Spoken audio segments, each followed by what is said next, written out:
Bonjour à toutes et tous, correction de l'exercice PTA 1.07. Un gaz subit un échauffement augmentant son volume d'un facteur 2. Cet échauffement est isobar. On va supposer que ce gaz est parfait en l'absence de toute autre précision. Et on vous demande de calculer les variations de température et de pression correspondant et de représenter cette transformation dans un diagramme de Clapeyron. Alors, l'idée est la chose suivante. On vous dit que c'est un échauffement isobar, donc déjà ça va être extrêmement simple. PF est égal à PI, ce qui s'écrit également que delta P est égal à 0, c'est normal, c'est une isobar. Ensuite, on vous dit que le volume est augmenté d'un facteur 2, autrement dit, VF est égal à 2VI, ce qui vous raconte donc que delta V, c'est égal tout simplement à VI. 2VI moins VI. Et ensuite, on vous demande de trouver la variation de température correspondante. Et bien, c'est pas extrêmement compliqué. En fait, on sait que dans un échauffement isobar, donc si on a une isobar d'un gaz parfait, et bien en fait, ceci implique que le rapport T sur V est conservé.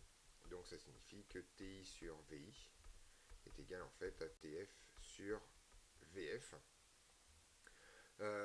Donc ça nous permet d'écrire TF, hein, puisque c'est ça qui nous intéresse. Ça vaut donc tout simplement TI que multiplie VF sur VI.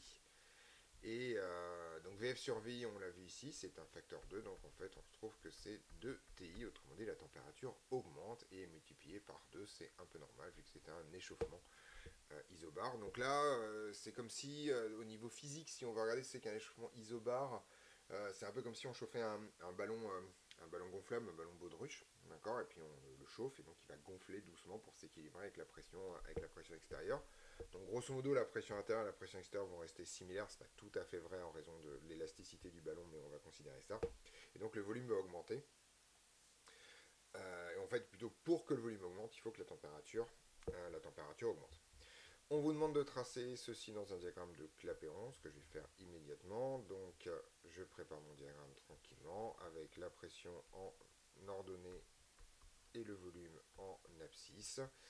C'est un échauffement isobar. Donc isobar, ça signifie qu'on est sur une droite, ou un segment de droite plus exactement horizontal. Voilà une isobar. Et ensuite, il faut l'orienter dans le bon sens. L'orienter dans le bon sens, c'est un échauffement et on augmente le volume. Donc en fait, on va partir de cet état initial ici et final ici.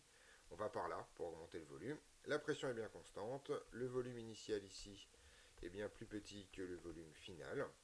Et si on veut regarder les températures, on peut tracer les isothermes, celle qui passe par I, ici, celle qui passe par F, ici, et on voit bien que la température finale est plus grande que la température initiale, puisque l'isotherme ATF est au-dessus de l'isotherme ATI. En diagramme de Clapeyron, ceci étant confirmé par le calcul, la température finale est bien plus grande que la température initiale. Puisque ça se voit, puisque en fait la variation de température est positive, puisqu'elle vaut en fait TI dans cette histoire. Voilà, ceci termine cet exercice, on se retrouve dans d'autres vidéos pour d'autres corrections.